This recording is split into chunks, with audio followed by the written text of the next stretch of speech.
Hello everyone, welcome to our channel. 7,000 plus railway previous questions మనకి social and GK నుండి preparation కూడా completely అయిపోయింది. మీకు ఆఫ్టర్ ఫెస్టివల్ అయితే మీకు యాప్లో అప్లోడ్ చేయడం కూడా జరుగుతుంది. సో అందులో భాగంగా డే 46 మరికొన్ని క్వశ్చన్ చూడడానికి ప్రయత్నం చేద్దాం. సో ముందుగా మనకి యాప్ లాస్ట్ బెంచెస్ హబ్ అనే యాప్ని డౌన్లోడ్ చేసుకోండి, లింక్ డిస్క్రిప్షన్లో ఉంది. అండ్ దసరా సందర్భంగా 50% ఆఫ్ అయితే మీకు ఇవ్వడం జరుగుతూ ఉంది. సో మీరు తీసుకోవాలనుకునే వాళ్ళు చేయాల్సిన పని మొదటగా యూట్యూబ్లో కొన్ని క్లాసెస్ చూడండి. ఫస్ట్ నచ్చుతున్నాయి అనిపిస్తే యాప్ డౌన్లోడ్ చేసుకొని తీసుకోండి. డౌన్లోడ్ ఆప్షన్ ఉండదు, ప్రింట్కి అవకాశం లేదు, తెలుగులోనే ఉంటాయి.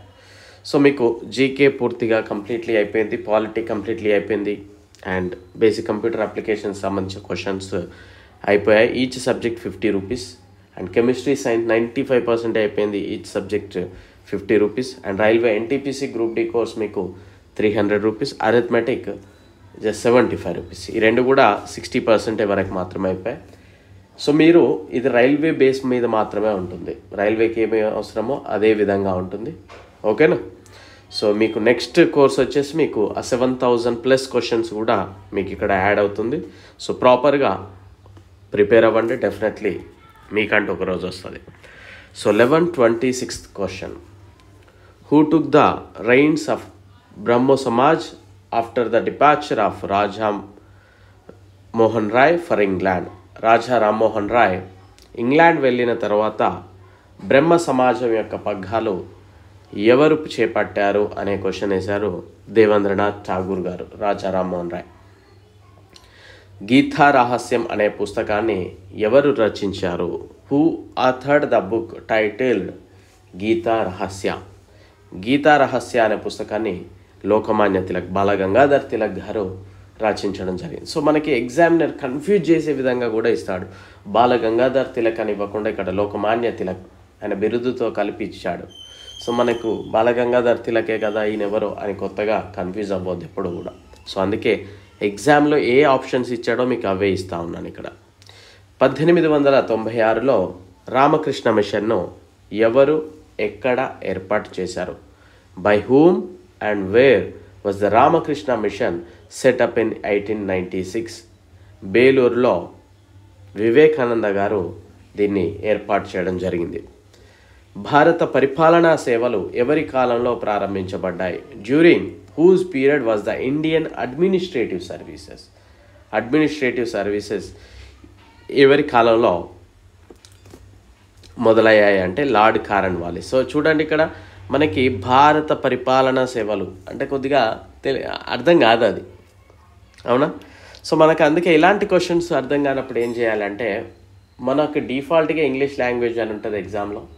సో మనం అప్లై చేసేటప్పుడు తెలుగు అని కనుక పెట్టుకున్నట్లయితే అండ్ ఎగ్జామ్ హాల్లోకి వెళ్ళాక కూడా మనకి తెలుగు ఎక్కువ వస్తే తెలుగునే పెడతాం. సో తెలుగు పెట్టినప్పుడు భారత పరిపాలనా సేవలు అంటే మనకు అర్థం కాదు. So IAS services, civil services ఎప్పుడు అంటే మనకి చెప్పొచ్చు కారన్వాలిస్ అని. సో అలాంటప్పుడు ఏం చేయాలంటే ఆ పర్టిక్యులర్ క్వశ్చన్ని ఇంగ్లీష్లో ట్రాన్స్లేట్ చేసుకోవచ్చు. పైన చేంజ్ యువర్ లాంగ్వేజ్ అని ఉంటుంది, అక్కడ ఇంగ్లీష్ అని చూసుకుంటే మనకి అప్పుడు ఈజీగా అర్థమవుతుంది. ఇండియన్ అడ్మినిస్ట్రేటివ్ సర్వీస్ అంటే ఈజీగా మనం ఆన్సర్ పెట్టడానికి అవకాశం ఉంటుంది.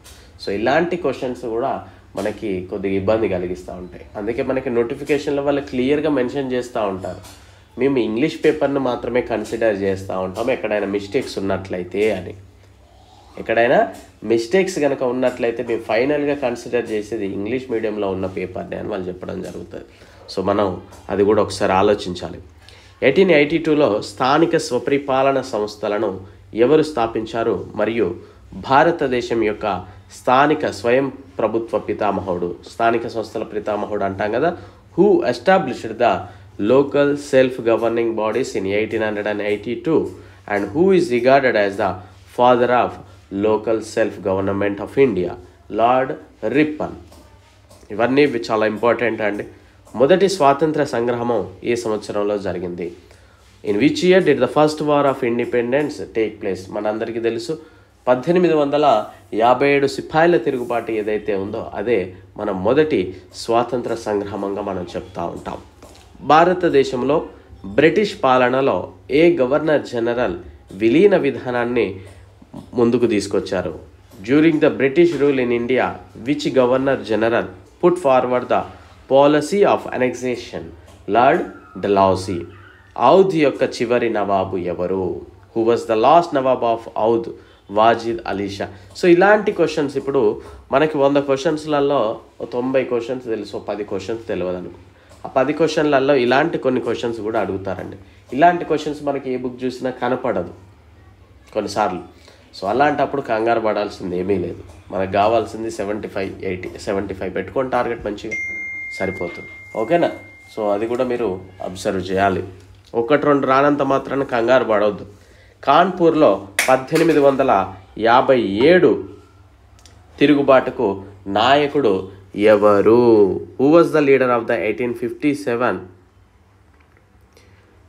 Revolt in Kanpur? కాన్పూర్కు నాయకత్వం వహించింది నానా సాహెబ్. మొదటి స్వాతంత్ర్య యుద్ధం తర్వాత మొఘల్ చక్రవర్తి బహదూర్ షా జాఫర్ ఎక్కడికి బహిష్కరించబడ్డాడు? చూడండి ఇక్కడ మొదటి స్వాతంత్ర యుద్ధం తర్వాత అంటే మొదటి స్వాతంత్ర యుద్ధం అంటే మనకి ఏం గుర్తుకుండాలి? 1857 సిపాయిల తిరుగుబాటు అనేది గుర్తుండాలి. After the first war of independence Mughal emperor Bahadur Shah Zafar was reported to Rangoon జైలుకు పంపించబడడం జరిగింది.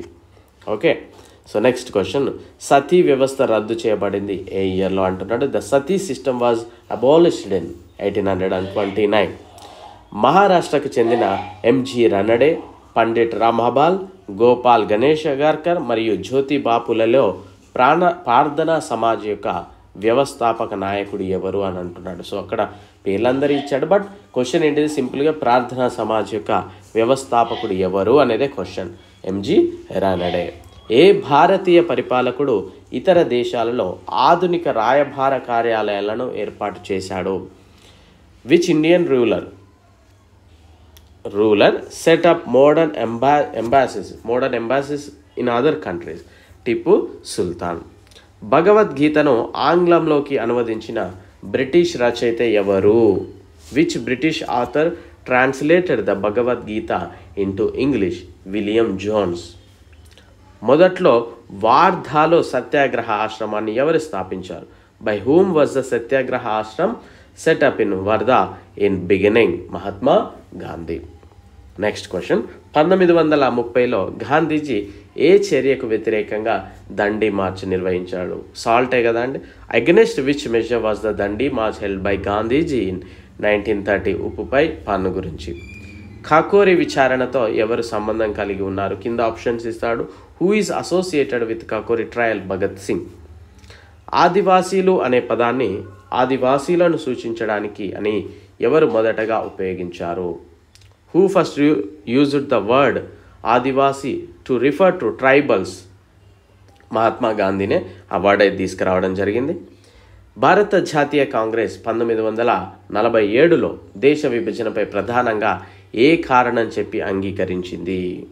సో అంటే ఆ పార్టీషన్ మనకి పాకిస్తాన్ ఇండియా ఆ పార్టీషన్ విభజనకి కారణం ఎందుకు వీళ్ళు అగ్రీ చేశారు అని కనుక చూస్తే, the Indian National Congress agreed on the partition of the country in 1947 mainly to avoid widespread riots, విస్తృతమైన అల్లర్లు గొడవలు.